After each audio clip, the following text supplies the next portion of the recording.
gonna tell you one point, but then I realize we're already live. Good night, folks. Good night. Good night. Good night. Good night, everyone. Jared Best Michelle. Lyndon Braffett, sales is a as a profession. profession. Wait, hold on. Just now. 1 second. What's that? What's that? I am not hearing you, brother. I muted it because I was shouting. I had to call our announcer. Have you forgotten, Lyndon? We have an announcer. So we can't do that. She was prepared on Monday. Hold on. Just now, let's bring our announcer in the mix. Jump up here. Right. Let's go. LinkedIn Live with Lyndon and Jared, and we have a new guest tonight, and that's Shawn. Woohoo! Yeah. Let's bring him in the mix. Thank you so much. Shawn, good night, good night. Definitely the best introduction out of any show I've ever done, man. I had a practicing whole day. Blessings. Man. Thank you guys. It's a pleasure to be here. Yes, let's just pop it in here. So, folks, good night. We have one of our speakers tonight, Shawn, just to have a great conversation about him with sales, learn more about him so you can get everybody excited about the conference that's coming up on June 17th. So, of course, I have my handsome business partner in crime, Lyndon Braffett. Sir, good night. How are you? Lyndon, clean shaven today. What's up, everybody? Good night. And it's always a pleasure, boy, JB, to come on and just try to bless the sales community with as much information as possible, you know. And it's always a pleasure when we, you know what's funny with this, JB? I think this is our first guest in a long time, bro. No, we had Jay, and you forget. Oh, okay, 2 weeks ago. About so then 2 this weeks our ago. So this is our second guest in a long time. Our second guest on the live, yep. Whoa. We've been up to that big third guest. But let's bring on Shawn. Shawn, I'm going to put you on the main screen here. Just give our audience a quick introduction to yourself. And, Lyndon and I are going to shoot some questions away just to have a great insight into who is Shawn Armorer. Is Armorer, right? That's correct. Lovely. All right. You're on, man.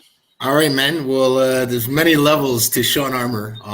Basically, to just bring it back, my dad actually was born in Port of Spain. So my roots are from Trinidad, man. Right. So nice. My dad's from Port of Spain. I'm pretty sure there's a couple of armorers left in Trinidad. Right. So I hope they're watching. But so pretty much over the past 20 years, I've been in the automotive space. Prior to that, I was kind of scurrying underfoot as a young, ambitious man trying to find my footing, right? So the son of a hardworking, divorced mother, so she really instilled, those good qualities, keeping your word and work ethic, etc. So right. I grew up just watching her work hard, man. So those strengths were instilled in me, and I got into the automotive space about 20 years ago. It was supposed to be an accident, like most people. I was supposed to be in it for about 3 or 4 months, and 20 years later, I'll become a galvanized industry authority on building BDCs, business development centers. Oh, nice. Okay, so expand on that. What is a business development center then? Yeah, great question. It has many different terminologies to a lot of people. But in short, if I'm going to keep it simple, it has the same characteristics, or I should say characteristically similar to a customer service department. But the real core purpose of a BDC is to provide a continuous flow of traffic to the sales and the service department. Okay. So traditionally, a lot of, or most organizations have a customer service department where they're a little bit more defensive. So, calls come in, we treat them, we offer a good experience, and then we answer their questions, etc., and then they go out. The BDC actually is, or what I've created in my system, but they're gonna have to come to the show to find out. Don't worry. After this, we pivoting straight into car sales. So let's go. Let's do it. So basically, a BDC is a it's more structured around outbound activity, outbound campaigns. So we're always on the offensive. I would have to even say that it's a 70% outbound calling campaigns Right. versus 30% inbound. Okay. Interesting. Yeah, very interesting. So it needs to be really defined. It needs to be planned out. Your campaigns is not, hey, what are we going to do today, right? That's kind of where I excelled in my over 20 years. I've just gotten to a point where I just know what works. So basically, it's relevant contact, very important. We don't just call people to see how they're doing. There has to be a relevance to the call, and obviously, it needs to be a revenue generating department. Oh, I like that.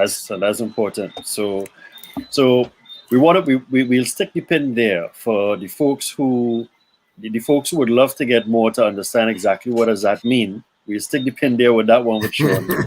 And Shawn, what we want to do is that I think one of the things that really caught my attention with you when we first started to speak was your passion for sales and just development overall. You want to share us a little bit about that entire journey as it relates to your quote unquote love and marriage as it relates to that whole coming in sales, and then now sales allowing you to be who you are now, that type of thing. Great question. So and Shawn, sorry to cut before after you get into that, I already have a question from Crystal Wu. She's a brand executive at Jaguar Land Rovers. She already asked. She wants some car sales strategies. She has already asked. Thank you, Crystal. Because that was my question for you, Shawn. So I'll let you answer Linda Noon first, and we could get to that. Yeah. All right. And thank you very much, Crystal. I wrote that down so I don't forget anybody. Everything is important to me. So just to answer your question, I wasn't ever. I can honestly say that I'm not a natural born salesman.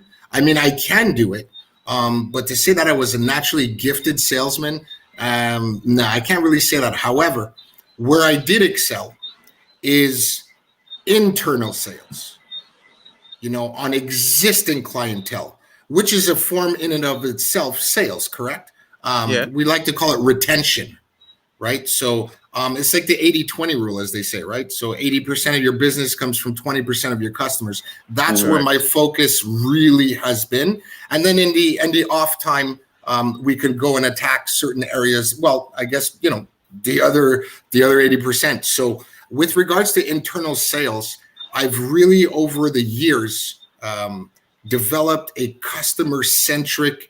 I've created fixed operation models. So I've kind of been the conduit. The BDC is kind of a conduit that brings all of the interdepartments together to work cohesively towards a common goal, which is also sales, right? We just do it internally.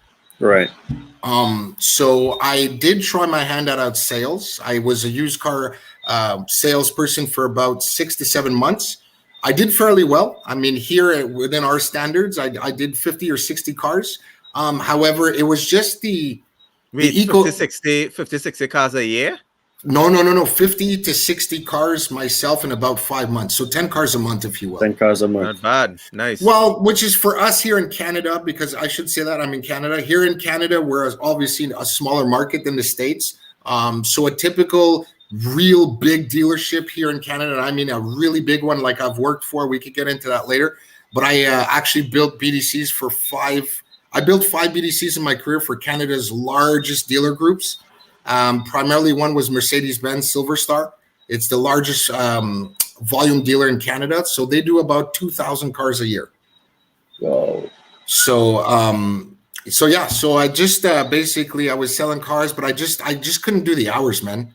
9 to 9, you have one morning off, one afternoon off, and you work Saturdays. I guess I was in my immaturity at the time.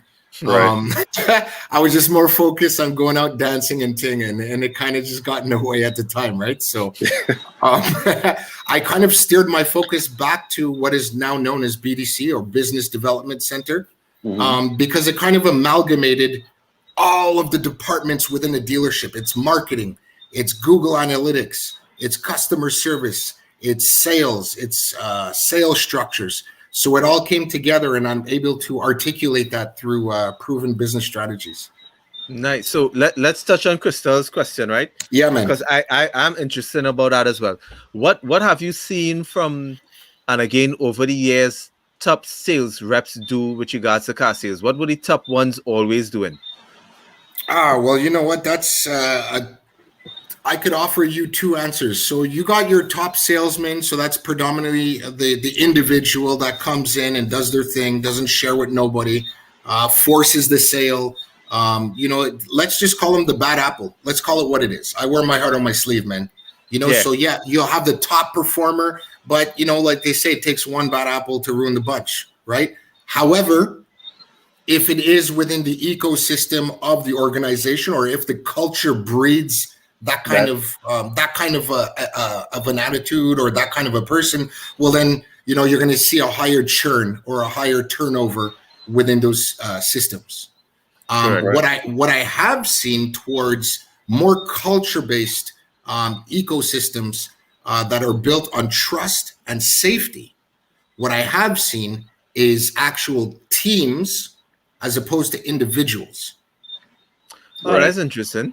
Is very interesting. So what happens is that when you are more customer centric, what has worked, because I've seen many different models. I work for 5 of the biggest dealer groups, and the biggest one that I worked for had 11 dealerships.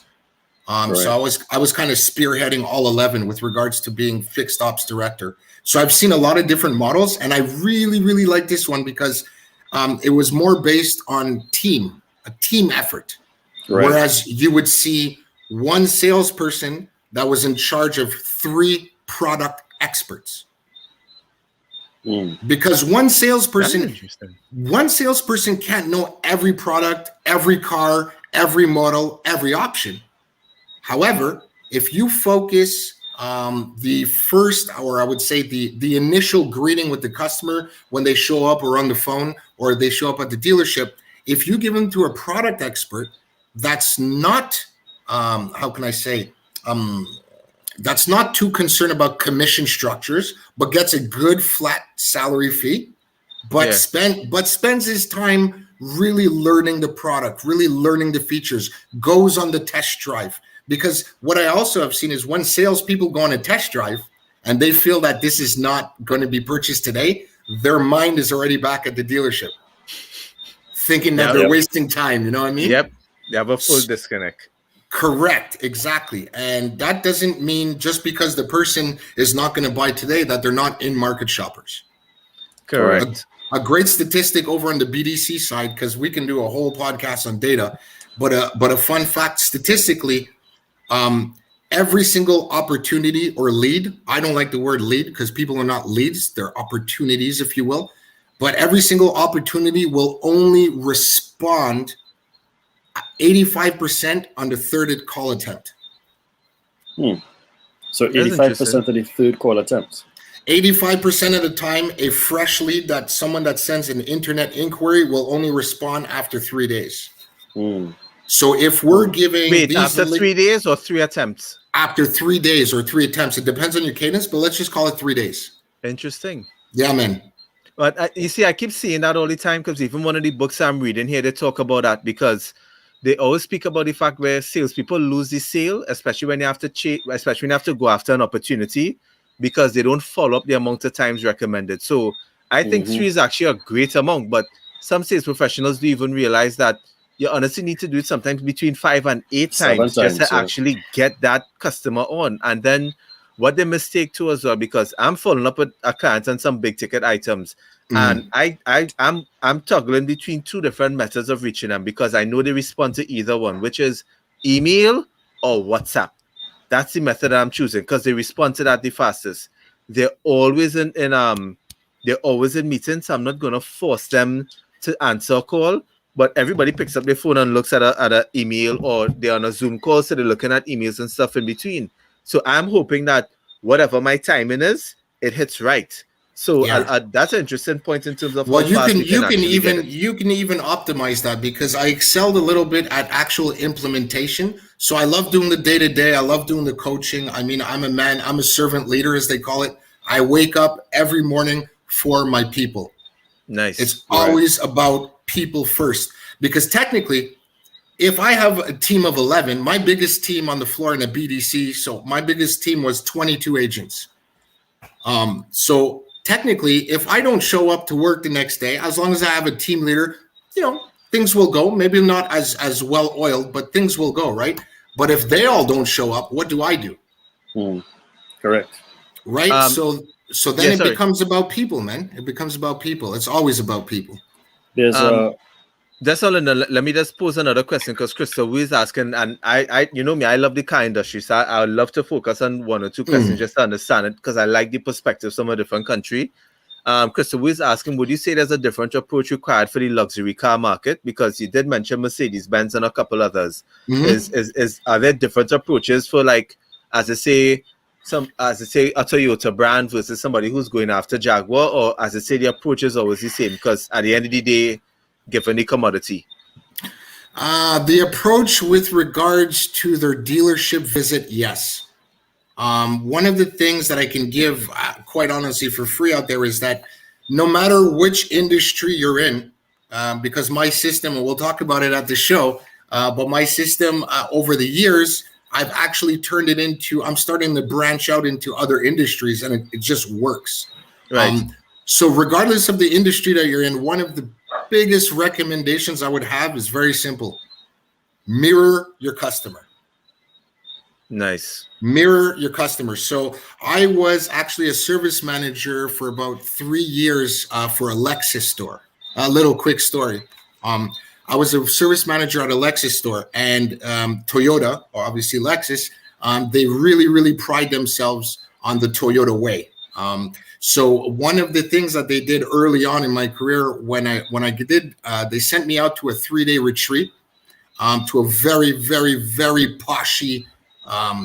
It wasn't even like a hotel. It was kind of like an inn where everybody had their own little shacks. And I mean, the service was something like I've never experienced before. And it was a little bit out of what I was used to. So at the end of the conference on the day 3, they basically asked us, do you know why we brought you guys here? Put it this way. It's about maybe a $2,000-$3,000 per night in Canadian dollars to stay at this place. And that's beyond my budget. And I think even if I had the money, I wouldn't do it. But it was just overkill. But at the end of it, and this really what hit me hard, and they told me this 14 years ago, man, and it's still with me. They basically said, do you want to know why we brought you guys here? And you got the service that you got over the last 3 days. And we were all really wondering. And they said, because this is the type of service that your customers are used to. Oh, that's big. I love it. So whatever it is that you do, because we have to remember, somebody's Corolla and is somebody else's Mercedes-Benz. Right. You know what I mean? So we shouldn't frown upon people based on how much they make or what have you. We should just mirror our customer. If your customer is used to high end, offer a premium service. If your customer is more used to an entry level, well, maybe if you're serving shrimps and ting when they come in, maybe it's too much, right? So it's just about mirroring your customer.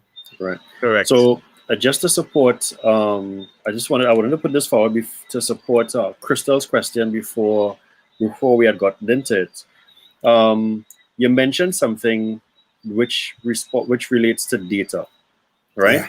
So my question to you, as it relates to Crystal's question on strategy, how important is data? Let's say so much so now to support teams as it relates to strategies. I like Crystal already, man. These are great questions. Crystal, if you're watching, write this down. Manage the data, coach the people. I'll say that again. Manage the data, coach the people. Unfortunately, what we've seen, especially during this pandemic, but in the car industry for the last 30 or 40 years, what we've seen, or what I have seen over the years, is what I like to refer to as ethical fading. Oh. Everything has become about profits. And, you know, if you don't make your monthly sales, okay, I give you 3 months and then, okay, you're out. Okay, bring in the next batch, right? So how I excelled in the industry is data is super, super important. It is absolutely everything. So your data, similar to like a beacon, is a signal, and it allows you to go in a particular direction that requires attention. Now, it is very important when I'm consulting with my dealer groups, it is very important that you manage your own data. You know what I mean? Stop connecting or stop comparing your chapter 1 with somebody else's chapter 3. A lot of dealerships do this. A lot of them do that. Well, so-and-so down the street is doing this, and so-and-so down the street is having a sale, and so-and-so down the street is at 100 sold units. We're only at 70. Come on, guys. And then you get that high pressure environment, right? Yeah, data is super important. So manage the data, but use it to coach the people. Don't use it to discipline the people. It's the worst thing that you can do.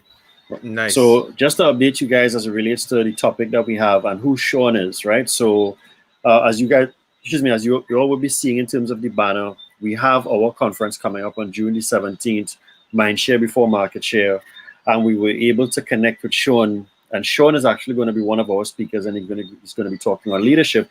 But from just listening to him, you're understanding that you're also getting a certain level of sales techniques from a leadership standpoint, not just how should I, platitudinal, if that's actually a word, leadership advice, but Shawn is actually bringing it from his experience and the things that he's done, and he's out there in Canada. So here's a question. What are some of the, so you just mentioned, Shawn, manage the data, right? Lead and train the people. What would be some of the data that you believe, if we just take on the data a little bit, just like 1 or 2 bits of data that you believe should be relevant to a team at this time to be able to, let's say, coach the people? Yeah, man, I love that question.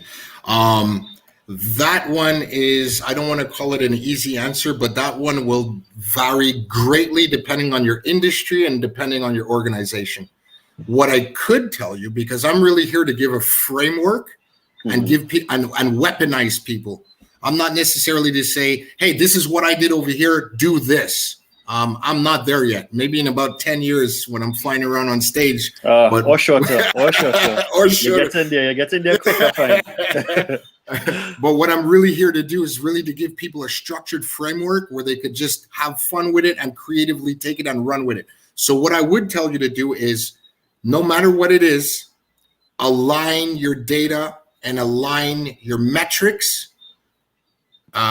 with the metrics of the organization. Where does the organization need to be? And work backwards. Always work a problem from the end to the front. Because I run into this actually quite a bit, and I was quite shocked. A lot of sales managers, they'll come in, and unfortunately, these guys are burdened with carrying the weight of the dealership on their shoulders. Right. They're given a number they're given a number, they're given an untrained team, and then they're told, you need to hit this number at the end of the month. So then they go out, they have 8 people, they chop up the number in 8 and say, okay, everybody has to sell this many cars. But what if one person is stronger than the other? What if, right? So there's many what ifs. So what I would strongly, strongly recommend is align your data historically. If you're giving Shawn, I don't know, 10 sales a month, and every month he only does 7, 7, 7, 7, it doesn't necessarily mean I'm not good, but we're talking about opportunities. So why don't you make his target 7 or 8 and give those other 2 to your higher achiever and remove some responsibilities? So it's all about having a cohesive structure, and most importantly, do not get anchored.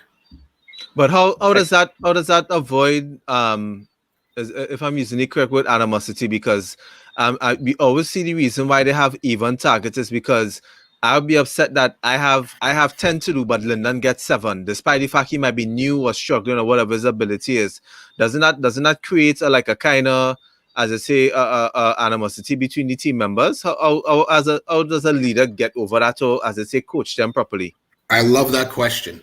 First of all, if you have developed or created a culture of people that come together to work towards a common goal, as long as everybody hits their targets, what I would do, because now I don't want to talk too much on it because I could go off on this one, but if everybody has individual quotas based on their abilities to produce, and I would also supplement that with a team bonus.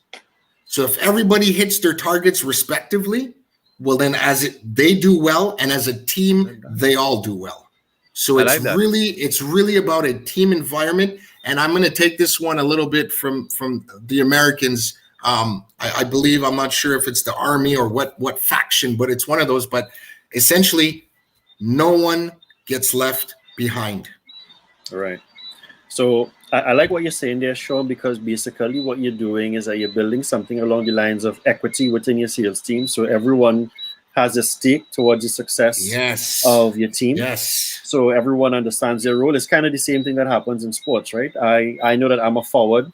My goal is to deliver. If my average, exactly what you said, if my average is 15 points per night, or let's say 7 points per night, but I do really well in terms of rebounds and steals, and that's what my job is.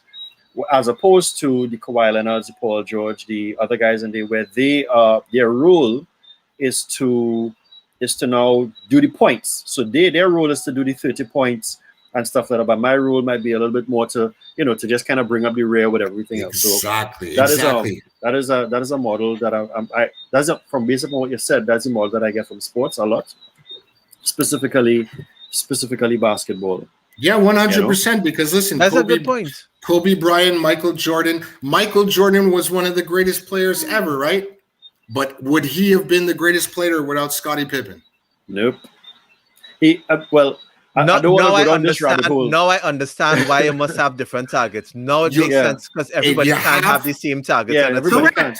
Yeah. Correct. Because, if we're creating animosity for the top guy, what are we doing for the little guy or the little girl, excuse me, but what are we doing for the little person that keeps on failing every month just to make the superstar happy? Yeah. And then also too, as I'm looking at it and thinking about it now, it actually, let's put it this way. What about, like, in a car dealership, there's several models. I actually may have different tiers. So like, I may not be forced to push some of the more high-end vehicles, but I'm great at those entry-level vehicles. I could knock those out to the park. So again, as you said, everybody plays to their strengths, because if you look at it, Rodman's purpose on the game wasn't to score points, but just to get rebounds. That's it. So it makes sense. Even when he got free throws, sometimes he missed them. Yeah. But his role was rebounding, and that's why they brought him into the Bulls. That's why they were able to win with him for those 3 years. And let me just circle back, because this is how it loops up. Even if we try doing it that way, if you're managing your data, as I said before, then you're able to coach your people based on who's not making it. Now, it's super important when we're speaking about data, because I'm a data analytic freak. My reports had reports just to make sure that they're good, right? So it's important to have daily, weekly, and monthly reports that are all aligned together. Right. So you can have a bad day, but you don't have to have a bad week. Month. Yes, exactly. Or a bad month. Yeah. So if you wait till the last 2 days of the month to say, hey, Jared, listen, you're 6 cars short, man. I'm not sure how you're going to do it in 2 days, but if you don't, here's the classifieds. As a leader, as my manager, where were you 11 days ago? Yeah. Right? Very true. And technically, you giving me the classifieds, or you putting that pressure on me, that's not leadership. That's not that's not guidance. So, and we'll talk about this at the conference, and I hope everybody comes, but I'm going to leave you. I like how Shawn keeps plugging back everything. But I'll say this though, because I want somebody to come back on this. Write this down. Managers do things right. Leaders do the right things. Yeah. Nice. Every time I hear that, I love that. Let me actually just bring up a point here. Damien is saying, like in this forum, and he agrees with Shawn. Because by the way, Damien is in, if I'm not mistaken, who does Suzuki? London Lifestyle Motors. If I'm not mistaken. Damien, you'll let me know if I'm wrong. I apologize if I'm wrong. What's up, Damien? He says he's liking this forum. He agrees with Shawn. Team goals are attained when everyone has their part to do. Everyone. Yes. It is helpful for the team, and it will help them aspire, the ones with lower targets, to reach higher goals like the big sales reps. And as a matter of fact, Damien, excellent point. Sorry, guys, I'm going off on this one. I just taken the stage. As a matter of fact, take it. Damien, you killed it. Because think about this. When you're building a culture, if we're seeing that it's the same person that's struggling, why are we not teaming them up with the most performing person? Yep. Now, all of a sudden, what do we get? We're getting people inside of a culture training each other. And then you're going to build this cohesive culture system based on respect. Whereas, you know what? If a customer comes in one day and let's say it's Lyndon. Hi, Mr. Lyndon, how are you? Yes, hi, I'm here to see Jared. Well, Jared's not in today, so you could call him tomorrow. Okay, bye. Mm-hmm. Why don't I just take care of Lyndon? Take care of Jared. Take care of Jared one time. Yeah. Start to finish, and then when you come in the next day, I say, listen, your customer came yesterday. I took care of everything. Don't worry, I don't want no commission. But you have to work as a team. Yeah. You have to work as a team. I'll say this, right? Exactly what you said there. I've only been able to experience that twice. Very early in my career in 2003, and then very late in my career when I left in 2018. So, and in 2018, it happened for about 3 or 4 years, right? Here's the thing, though. As it relates to having that culture, there were no stars on the team, right? So everyone knew what their role was, as we were saying from before, right? Yes, we had star performers. There was, in the early stages, there was one guy, but he as much as he helped out, he still has some toxicity within him as it relates to, because he always wanted to be that guy, right? But in the later stages, with the team that was able to develop, that team, there were no stars. And even how we adjusted our commission structure, I used a model where everyone, so how you spoke about building that equity, I even broke the commission structure down so that there was, I didn't want people to take their foot off the pedal because, let's say, Jared is leading the charge and Jared going to get it, so everybody stops doing it. So then you just stop doing it. I structured it in such a way where if everyone hits that target, everyone gets, and they get in their own individual share. So if you hit 95% of your target, you get what's due to you. If Jared hits 95, he gets what's due to him. So there wasn't any loss to say, well, we could only give one person. What I did find with that too is that how the manager, and I say just using myself as an example, I found that how the manager approached the meetings, sharing the information, sharing the data. So I mean, a lot of the things that you're saying, Shawn, resonates with me because the little things that I would have done. How we shared that information, we were able to get everyone energized to go after that overall goal. So we did have people pulling one another along. But no, as I said, no one was stars. And we all performed. We actually were able to close one of the biggest contracts in the country at the time. Yeah, man, because everybody's involved. Yeah. Everybody's involved. And don't forget, especially in the dealership world, I don't want to call them a receptionist because they're much more than that. The more higher skilled ones, which I call a gatekeeper, don't forget about her, man. You know what I mean? She's answering everybody's phone all too often. I just find it funny because I have a certain spiritual side to me that I don't really show because I just don't want to freak people out. But it's part of my leadership, and something comes to mind. And we as human beings, I just find I'm finding mind-boggling that we spend so much time celebrating the superstars and not enough time uplifting the ones that are being left behind. And what I don't understand about this, and the reason why it's bad, and I'm not saying not to encourage, but the reason why is because you're only going to have, out of a 10-person sales team, 1 or 2 superstars? Right. So then that gives 8 so-so people. But I am telling you right now that growth is found in current opportunities being mismanaged. I love that. Nice. Yeah, Let me just highlight a couple of things here quickly because we have some good comments here. Ashley Ann from Jamaica. This is Teleperformance. She's saying, loving the live, super informative. Her department is focusing on sales, so she's taking notes. I hope everyone else is. And for those of you who haven't as yet, on the conference day, you're going to get 8 speakers who all drop in nuggets like these. Yes. So imagine 6 hours of just getting things that you could literally pluck and take one out Jared, and implement it into your Jared, I'm not dropping nuggets. I'm dropping bombs. Bombs. I'm going to be dropping bombs, man. Damien is also saying exactly. Help the ones who can close better.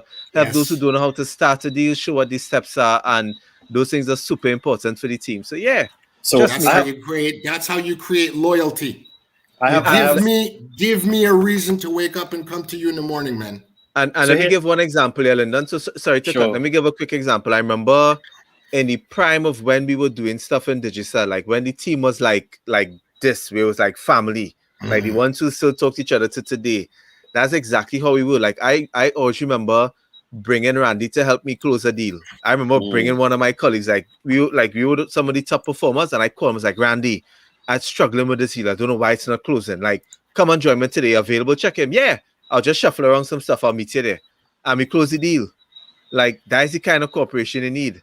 And we replicate the things to the beginners, to the people who were performing. It didn't matter. It was all about helping each other because we know the goal we were trying to attain. You know how hard the job was, so helping each other just made it easier. Yeah. A team is as strong as its weakest link. Yep. So there's something that Shawn is really switching on there, right? So basically, because here's the thing when we're talking about this performance thing. In many instances, you have companies who would always want the rest of the team to operate like the top performer. When really and truly that should not be the case. Shawn is really switching it on its head a little bit to talk about, no, let's look at everyone's individual abilities. And yes, I'm most certain we haven't discussed that here. We could always discuss that on the day of the conference, right? But and that is along the lines of, how do you now look at leading people out or leading them in a different area towards development, right? But at the end of the day, shifting people to understand exactly as to what their abilities are towards getting the entire organization to perform at its maximum. 100%. Instead of just pushing for the top performer, you are saying, okay, let me look at where everyone is, let me look at everyone's skill set, and let me develop a baseline in performance, right? Or a baseline of optimal performance where I expect people to be at different stages, and I want everyone to be able to perform at their best. And as I say, the more I think about this, and I mean, the playoffs are going on right now, so my mind is just all flooded with basketball and strategy, and so it just fits. It honestly fits right now, based upon what is it that we're talking about, because it's all team. Yeah, so, and if I could just extend on that real quick. So whenever the first thing that I do because I'm called in a lot more, like I love coaching, the coaching aspect. I've coached hundreds of people in my career. That will always be my first love. So I do provide coaching to individuals, but I'm trying to change the machine, right? I can coach individuals one by one, but if you just put them back into the machine, if the machine doesn't change, you become a product of your environment. So I've decided on my mission and my company, my consulting company, BDC Alchemy, I've decided to try and go right to the top to invoke change, because change happens from the top. And one of the first questions, and if there's company owners out there right now that are going to reach out to me, I'm telling you right now, be ready, because one of the first things that I ask for to even before instilling a process, one of the first things I ask for is, may I please see your onboarding process? Ooh. Right. That's the first thing. And if you don't have one, we're going to have to work on it. I need to see other great areas, but I need to see your onboarding process, because growth starts, you have to give them a career growth plan from day one. Yeah. That's how you keep people coming to work. Yep. That's how they're getting up in the morning and they're coming to work. Yes, sir. Rain, shine, or here in Canada, snow, weekends, working late. They're coming to work. What more do you want from these people, man? Yep. You're gonna have to feed them. And feed them doesn't mean, well, they get paid. No, they get paid to show up to work. They're here. Now what are we gonna do with them? You have to develop these people, and it's an ongoing process of disrupting their current belief system. They show up to you, beacon of light. They show up to you because they were attracted by your beacon. Yeah. Now you have a responsibility to take care of these people.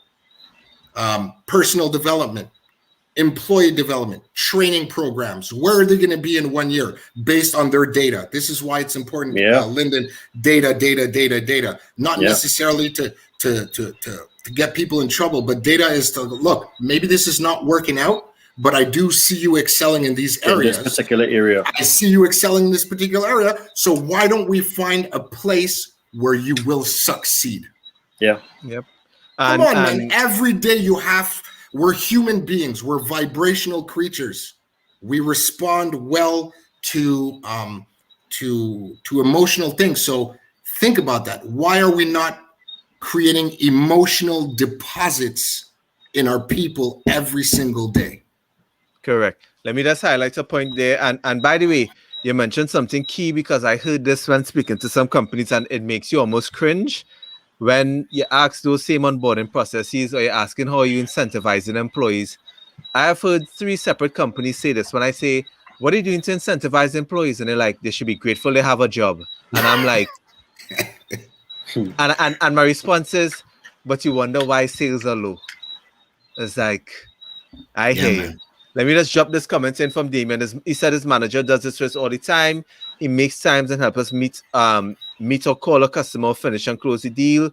And most times this works well and gives a good impression on the customer that we want to take care of the clients. Yep. Lead by example. Yeah, That's man. brilliant. Lead by example. I mean, a true leader. Some of the ethics, because I would have to say I've been a leader now for the better part of 3 to 4 years. And it's not something that you're not given a hat, you're not given a crown. This is people that select you, there's people that decide to follow you. So what was happening to me, and why I left the car world, well, I didn't leave the car world, but why I decided to start my own business is because unfortunately there was a lot of hubris, or there was a lot of, as I said before, cognitive dissonance, right? So what happens is that the owners, they think they have all the answers. Not all of them, by all means, not all of them, but most of them, right? So what happens is when they see a BDC director starting to become bigger than the organization, and I don't mean I was better. What I mean is that people were getting paid by the dealership, but they were working for me. Right. Why? Because I knew them on a personal basis. My hello, good morning was not a formality. It was real. Right. Jared, how are you this morning? And I would call them out on it. They would go, I'm going good. Fantastic. What's going good about it? Nice. I love it. So what happens is these little things that we can do. And what happens is it starts to create a dialogue. And if done consistently, you get the kind of loyalty that many people just dream of. And as a matter of fact, just to come back, Jared, next time you hear someone say, well, they should be happy they have a job, my simple rebuttal will be, well, you should be happy you have them. Exactly. So, Shawn, boy, as I said, this has been extremely valuable. And as we get ready to, because we don't want to drop all the nuggets, and I know that we didn't start dropping the bombs yet. Yes, we didn't want to start dropping the bombs as yet. But so there are a number of ways I would want us, like we could close this, but I always want to close it from an inspirational standpoint. So a while back, someone spoke to me about growth, and they didn't feel as though they were growing. And I was able to share my story, a little bit of my story with them. But I also want you to share a little bit of your story, especially for those of us who are in sales, whether we working with an organization, and we sort of thinking about, what we can't do, if we adequate or if we inadequate. Shawn, I just want to give them a little bit of insight as to where you started and where you are now. And then we'll close right there. So because the point is, guys, I want you all to know that there's a lot of potential within every single one that's listening to this now and listening to this later. And Jared and myself are 2 examples, but we want to bring somebody else that started from the same place that we started. So Shawn, you can just let them know as to where you started. You started in sales? Yes, I started a year before you. You started 2003, right? No, not just that. But I mean, you started at sales? Yeah, I started at sales 2003. Okay, how about this? I started off washing cars. In the sales dealership. In the sales dealership. I was washing cars for over a year. My socks were wet. I had to go outside. I had to wash 20, 30 cars. I had soap. The vacuum was always sucking up my shirts. Man, it was terrible. However, you want to talk inspiration? I'll drop some stuff for your people listening. Always remember that what you're currently doing is not who you are, it's your circumstance. That's number one. Okay. Number two, if you don't like where you are, leave. You have to have the courage to leave the table when respect is no longer being served. Pause and say that again, because a lot of people need to hear that twice. Yes. No, a lot of people need to hear that twice, Shawn. Man, I did that 3 times in my career, and I can tell you, you have to have the courage to leave the table when respect is no longer being served. Stop showing up for the paycheck. Do not let someone else's opinion of you define who you are as a person. Yes, sir. Love it. You came into this world alone, and you're going to go out alone. Now, along the way, you're going to meet people that will catapult you. But the minute that you feel that you're boxed in, listen to me, man, there's a certain thing called accountability. And to a certain extent, you're going to have to look into the mirror. And at a certain extent, you're going to have to say, oh, look, this percentage is my fault. Mm-hmm. A lot of people that I talk to when I coach them personally, they say, I'm stuck. And I say, wait a minute, you're stuck. Is it that you're stuck? Or is it that you keep doing the same pattern of behavior that's making you feel stuck? Self-inflicted. Yep. Self-inflicted, man. Yeah. Yep. So it's just an ongoing process of learning and growth every single day. Guys, you got to break it down. There's 86,400 seconds in a day. Stop looking at your days as minutes. Oh, I have 10 minutes. I have 15 minutes. Do you know what you can do in 15 minutes? Start to break it down into seconds, man. Yeah. You have to be I wake up every single day. I wake up deliberately and with intention. And it requires a certain discipline, depending on where you want to be. But the beauty of this is that success is available to everybody. Mindshare. It's all about what's in here. It's about what you put in here. You know, and every day we eat, right? Every day we sit down at a team and we put food in our mouth, right? But how many people watching this right now is going to say once that this finishes, instead of watching TV, they're going to open a book and put food in their head? Yo, you need to stop right there, bro. I just want to give it up. I just want to give it up for Shawn Armorer for dropping you so have to many stop plugs right for the there, conference. bro. Shawn, before we finish, Shawn, please tell people what you were I got going. Shawn, just plug your segment is what Shawn. I had to take my mic out the stand just you get my hype, Shawn. I just love how we plug in this right now. Shawn, what are you focused on?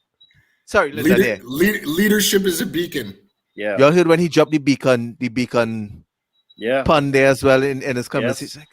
Beacon is huge, man. Beacon is a lighthouse. Beacon is at the airport. Beacon is basically it's you know, it's a system. It's to draw people, and it's also what you give out. It's a two-sided thing, you know? Yeah. It's a signal. A beacon is a signal. Nice. It's a signal to come to this conference. Yeah. Correct. That's right. What blew me away was the mind share, because that's exactly the first thing as the theme of the conference, mind share before market share. Mm-hmm. Get your mind ready, people. June 17th. Just by listening to Shawn alone, I hope you guys get an idea how hard we work to find the right people. And I even just hyping this up, but listening to Shawn, you know when you know you found something that's just so brilliant. I love listening to this, man. Man, I really appreciate that. Yeah. Man. This was a fun hour. This was a fun. Honestly, this was a fun hour. I can't wait for June 17th. I can't. Yeah. Krista Wu just sent you the fire emoji and she's asking, sign me up. Sign me up. Just go to salesisprofessional.com. You can head across there. You can purchase your tickets. You can actually buy it straight off the site with your debit or your credit card. We have that set up for individuals. It is buy 2, get 1 free. I would also bring your friends. Yeah, I would also like to drop something for you because I didn't have time to do the video. Even me, I'm not perfect. Everybody has things, but I'm saying it here live. Let's go. We will be, or I will be, allowing the structure of the show. I will be drawing 3 different individual half-an-hour coaching sessions, either with individuals or organizations. I am prepared to do just a run through, a once over, and I will even provide you with a summary report of what I would do. So I'm going to give away 3 separate 30-minute coaching sessions. And for anybody that's an individual, not a company, let's just make it 45 minutes. Wow. You know what? Let's make it an hour. 1 hour. Stop right there. Stop right there, bro. Stop right there. I love it. Shawn, thank you so much. Thank you so much. We truly appreciate it. Those of you who are watching, thank you so much. Hit us some hearts. Hit us the clap emoji. Shawn did a great job tonight. Just hyping everybody up for the conference. It's so exciting, Yes, Lyndon and I am. Yes, We sir. are Yes, ready. sir. We are hyped for this. It is June 17th. Mountain is coming up. This is the best time to get your tickets. But more importantly, invite a friend, tell your manager, tell your marketing department, tell your brand manager, get everybody involved because as Shawn has highlighted, 2021 is not the year to do your sales alone. It's a team effort. Yes. Team effort. So get it in there. Shawn is going to be one of our key our featured speakers. You don't want to miss June 17th. You don't want to miss it. Yep.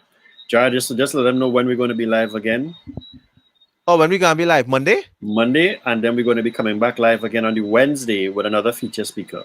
So we're going to be dropping nuggets of his speakers every Wednesday, but Jared and I are going to be live every Monday talking about things relating to sales and stuff like that. So, yeah, man. Oh, man. If I knew that, I would have turned up the heat even more tonight. Nah, I think you did an excellent job. It's good, yeah.